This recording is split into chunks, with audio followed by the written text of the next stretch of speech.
You were never taught this. In a single second, an entire city vanished. No warning, no sound, just light. A flash so powerful it erased lives, shadows, and time itself. This is the story of what really happened that day. The part history books don't show. August 6th, 1945. Hiroshima woke up like any other day. The streets slowly filled with life as shopkeepers opened their stores. People walked to work, and children prepared for school. The morning sun cast a warm glow across the city, calm and ordinary. No one noticed anything unusual. No one felt danger. It was a perfect morning, and it would be their last. Akiko, a 16-year-old schoolgirl, stood inside her home adjusting her uniform. She brushed her hair into place and sighed softly, feeling the weight of the summer heat. It was just another school day, just another routine. She didn't rush, didn't worry. Nothing felt different. Nothing hinted that her life was about to be divided into before and after.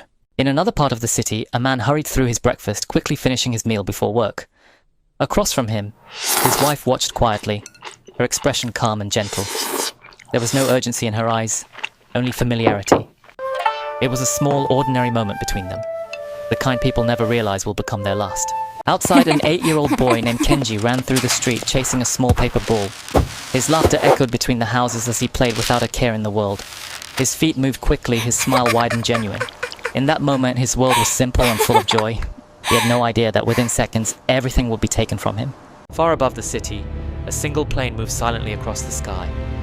It flew steady and unnoticed, just another distant shape against the blue. No alarm sounded. No one looked up in fear. Life continued below as if nothing was wrong. But inside that plane was something humanity had never experienced before. Something that would change the world forever. Then, without warning, it happened. A blinding flash exploded across the sky, brighter than anything ever seen before. In an instant, the light swallowed the city. Shadows burned into the ground. Eyes widened, but there was no time to react. In less than a second, everything changed. The air itself turned violent. A massive shockwave ripped through Hiroshima, tearing buildings apart like paper. Walls collapsed, streets disappeared, and everything that once stood strong was thrown into chaos.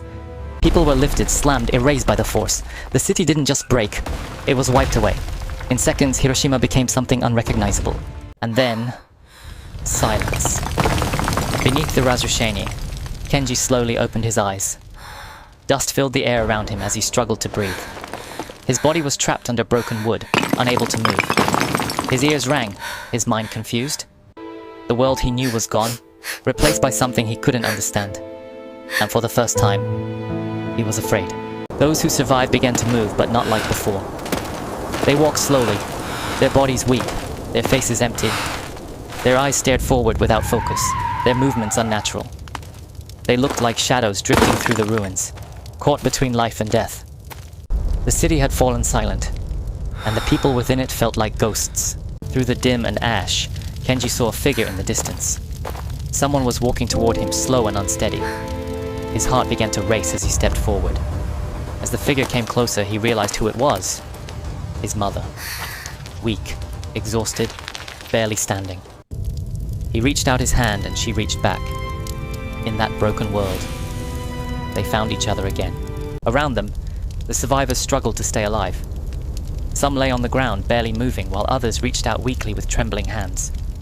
Their voices were dry, almost gone, whispering the same word over and over. Water. It wasn't loud. It wasn't dramatic. Just quiet desperation. A simple need that no one could answer. But the horror didn't end there. Hours later, something strange began to happen. People who had survived suddenly grew weak. Their bodies failed without warning.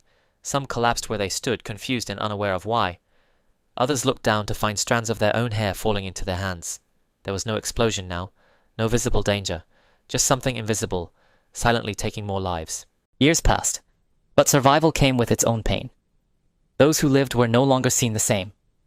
People kept their distance, avoided them, whispered behind their backs. They were called different, untouchable. The world moved forward, but they remained stuck in that moment.